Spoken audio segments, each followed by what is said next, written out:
नमस्कार दोस्तों, स्वागत है आप सभी का मेरे YouTube चैनल साहित्य की सतरंगी दुनिया में। और आज हम सुनेंगे बहुत ही प्यारी सी कहानी, सादत हसन मंटो की लिखी हुई कहानी कादिरा कसाई। उम्मीद करती हूँ आपको ये कहानी ज़रूर पसंद आएगी। ईदन बाई आगरे वाली छोटी ईद को पैदा हुई थी। यही वजह है कि उसकी माँ ज़ोहरा जान ने उसका नाम ईदन रखा। ज़ोहरा जान अपने वक्त की बहुत मशहूर गाने वाली थी। बड़ी दूर दूर से रईस उसका मुजरा सुनने के लिए आते थे। कहा जाता है कि मेरठ के एक व्यापारी अब्दुल्ला से, जो लाखों में खेलता था, उसे मोहब्बत हो गई और उसने इस जज्बे के तहत अपना पेशा छोड़ दिया। अब्दुल्ला बहुत प्रभावित हुआ और उसकी माहवार तनख्वाह मुकर्रर कर दी, कोई 300 रुपए के करीब। हफ्ते में 3 बार उसके पास आता और रात ठहरकर सुबह सवेरे वहां से चला जाता। जो शख्स ज़ोहरा जान को जानते हैं वे आगरा के रहने वाले हैं। उनका यह कहना है कि उसका चाहने वाला एक बढ़ई था, मगर वह उसे मुंह नहीं लगाती थी। वह बेचारा ज़रूरत से ज़्यादा मेहनत मशक्क़त करता और 3-4 महीने के बाद रुपए जमा करके ज़ोहरा जान के पास आ जाता, मगर वह उसे धुतकार देती। आखिर एक दिन उस बढ़ई को ज़ोहरा जान से खुलकर गुफ्तगू करने का मौका मिल ही गया। पहले तो वह कोई बात न कर सका, इसलिए कि उस पर अपने महबूबा के हुस्न का रौब छाया था। लेकिन उसने थोड़ी देर के बाद ज़ुर्रत से काम लिया और उसे कहा, ज़ोहरा जान, मैं गरीब आदमी हूँ। मुझे मालूम है कि बड़े बड़े धन वाले तुम्हारे पास आते हैं और तुम्हारी हर अदा पर सैकड़ों रुपए न्यौछावर करते हैं, लेकिन तुम्हें शायद यह मालूम नहीं कि गरीब की मोहब्बत धन दौलत वालों के लाखों रुपयों से बड़ी होती है। मैं तुम्हें मोहब्बत करता हूँ, मालूम नहीं क्यों। ज़ोहरा जान हंसी। इस हंसी से बढ़ई के दिल को ठेस लगी। तुम हंसती हो, मेरी मोहब्बत का मजाक उड़ाती हो, इसलिए कि यह कंगले की मोहब्बत है जो लकड़ियाँ चीर कर अपनी रोजी कमाता है। याद रखो, तुम्हारे लाखों में खेलने वाले तुम्हें वह मोहब्बत और प्यार नहीं दे सकते जो मेरे दिल में तुम्हारे लिए मौजूद है। ज़ोहरा जान उकता गई। उसने अपने मिरासी को बुलाया और उससे कहा, बढ़ई को बाहर निकाल दो, लेकिन वह उससे पहले ही चला गया। 1 वर्ष के बाद ईदन पैदा हुई। उसका बाप अब्दुल्ला था या कोई और, उसके बारे में कोई भी पक्के तौर पर कुछ नहीं कह सकता। कुछ लोगों का ख्याल था कि वह गाजियाबाद के एक हिंदू सेठ से है, किसी से भी हो, मगर वह बला की खूबसूरत थी। उधर ज़ोहरा जान की उम्र ढलती गई, इधर ईदन जवान होती गई। उसकी माँ ने उसको संगीत की बड़ी अच्छी तालीम दी। लड़की ज़हीन थी। कई उस्तादों से उसने सबक लिए और उनसे दाद वसूल की। ज़ोहरा जान की उम्र अब 40 वर्ष के करीब होगी। वह अब उस मंजिल से गुजर चुकी थी जब किसी वेश्या में कशिश बाकी रहती है। वह अपनी इकलौती लड़की ईदन के सहारे जी रही थी। अभी तक उसने उससे मुजरा नहीं कराया था। वह चाहती थी कि बहुत बड़ा समारोह हो जिसका उद्घाटन कोई राजा नवाब करे। ईदन बाई के हुस्न के चर्चे आम थे। दूर दूर तक अय्याश रईसों में उसके चर्चे होते थे। वे अपने एजेंटों को ज़ोहरा जान के पास भेजते और ईदन की नथनी उतारने के लिए अपने अपने प्रस्ताव भेजते, मगर उसको इतनी जल्दी कोई नहीं थी। वह चाहती थी कि मिस्सी की रस्म बड़ी धूमधाम से हो और वह ज़्यादा से ज़्यादा कीमत वसूल करे। उसकी बेटी लाखों में एक थी। सारे शहर में उस जैसी हसीन लड़की और कोई नहीं थी। उसके हुस्न की नुमाइश करने के लिए वह हर वीरवार की शाम को उसके साथ पैदल बाहर सैर को जाती। इश्क में डूबे मर्द उसको देखते और दिल थाम लेते। फंसी फंसी चोली में गदराया हुआ जोबन, सुडौल बाहें, मखरूती उंगलियां, जिनके नाखूनों पर ताजा लहू ऐसा रंग, ठुमका सा कद, घुंघराले बाल, कदम कदम पर कयामत ढाती थी। आखिर एक दिन ज़ोहरा जान की उम्मीद पूरी हुई। एक नवाब ईदन पर ऐसा लट्टू हुआ कि वह मुंह मांगे दाम देने पर राजी हो गया। जोहरा जान ने अपनी बेटी की मिस्सी की रस्म के लिए बड़ा इंतज़ाम किया। कई देंगे, पुलाव और मतंजन की चढ़ाई गई। शाम को नवाब साहब अपनी बग्घी में आए। जोहरा जान ने उनकी बड़ी आवभगत की। नवाब साहब बहुत खुश हुए। ईदन दुल्हन बनी हुई थी। नवाब साहब के इरशाद के मुताबिक उसका मुजरा शुरू हुआ। फट पड़ने वाला शबाब मानो नगमा सुना रहा था। ईदन उस शाम बला की खूबसूरत दिखाई दे रही थी। उसकी हर जुम्बिश, हर अदा, उसके गाने का हर सुर दिल को मोह लेने वाला था। नवाब साहब गाँव तकिए का सहारा लिए बैठे थे। उन्होंने सोचा आज रात वह इस जन्नत की सैर करेंगे जो किसी और को नसीब नहीं हुई।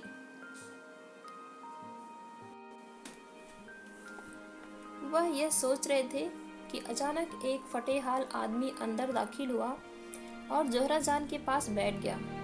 वह बहुत घबराई। यह वही बढ़ई था, उसका आशिकी जार। बहुत मैले और गंदे कपड़े पहने था। नवाब साहब को जो बहुत नफासत पसंद थे, उबकाइयाँ आने लगी। उन्होंने जोहरा जान से कहा, यह कौन बदतमीज़ है?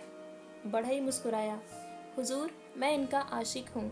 नवाब साहब की तबीयत और भी ज़्यादा बिगड़ गई। जोहरा जान, निकालो इस हैवान को बाहर।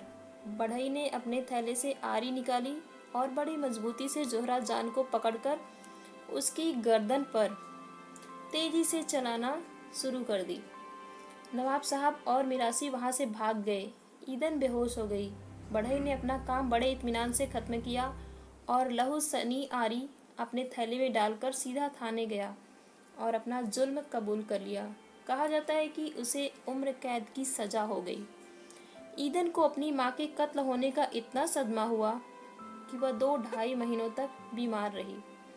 डॉक्टरों का ख्याल था कि वह जिंदा नहीं रहेगी, मगर आहिस्ता आहिस्ता उसकी तबीयत संभलने लगी और वह इस काबिल हो गई कि चल फिर सके।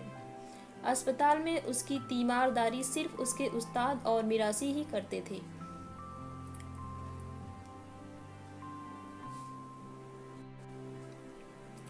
वे नवाब और रईस जो उस पर अपनी जान छिड़कते थे, भूले से भी उसको पूछने के लिए ना आए।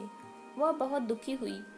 वह आगरा छोड़कर दिल्ली चली आई, मगर उसका मन इतना उदास था कि उसका जी कतई मुजरा करना नहीं चाहता था।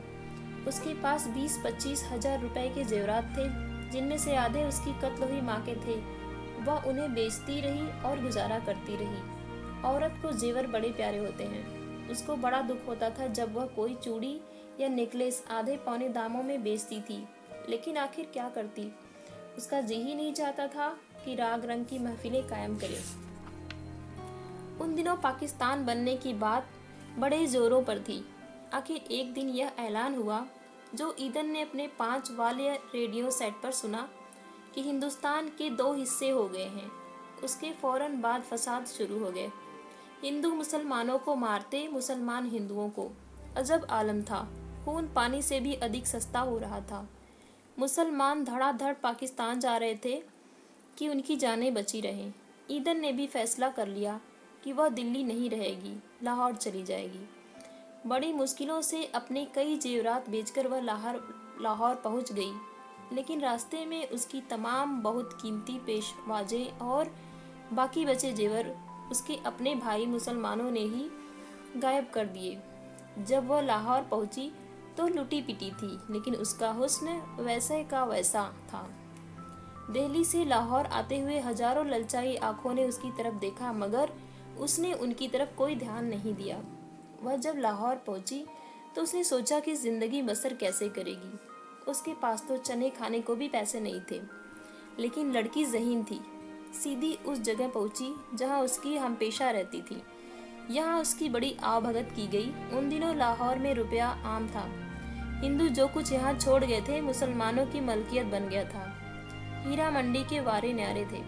ईदन को जब लोगों ने देखा तो वे उसके आशिक हो गए।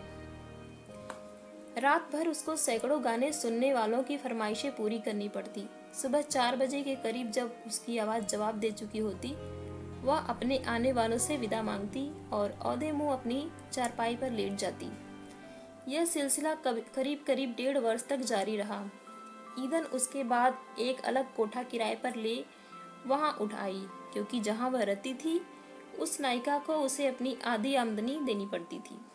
जब उसने अलग अपने कोठे पर मुजरा शुरू किया तो उसकी आमदनी बढ़ गई। अब उसे हर किस्म की सुविधा हासिल थी। उसने कई नए जेवरात, कपड़े भी अच्छे से अच्छे तैयार करा लिए।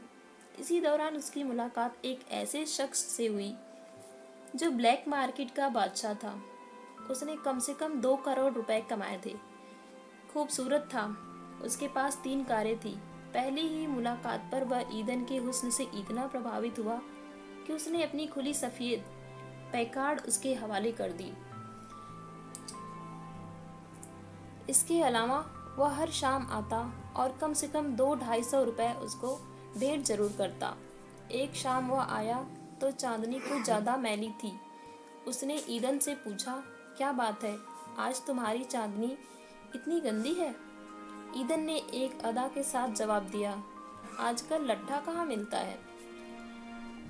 दूसरे दिन उस ब्लैक मार्केट के बादशाह ने 40 थान लट्ठे के भिजवा दिए।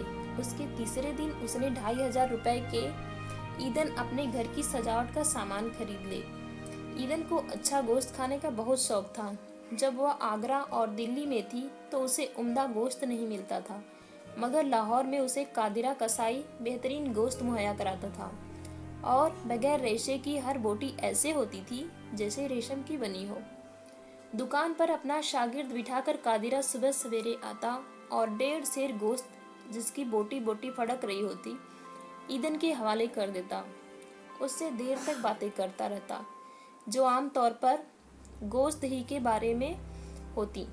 ब्लैक मार्केट का बादशाह, जिसका नाम जफर शाह था, ईदन के इश्क में बहुत बुरी तरह गिरफ्तार हो चुका था।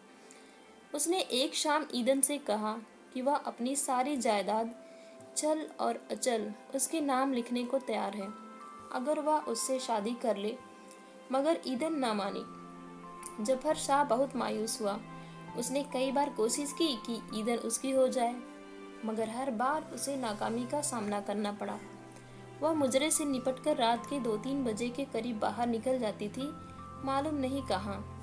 एक रात जब जफर शाह अपना गम गलत करके यानी शराब पीकर पैदल ही चला आ रहा था, तो उसने देखा कि साई के तकिए के बाहर ईदन एक निहायत बदनुमा आदमी के पांव पकड़े विनती कर रही है कि खुदा के लिए मुझ पर मेहरबानी करो, मैं दिल व जान से तुम पर फिदा हूँ, तुम इतने जालिम क्यों हो।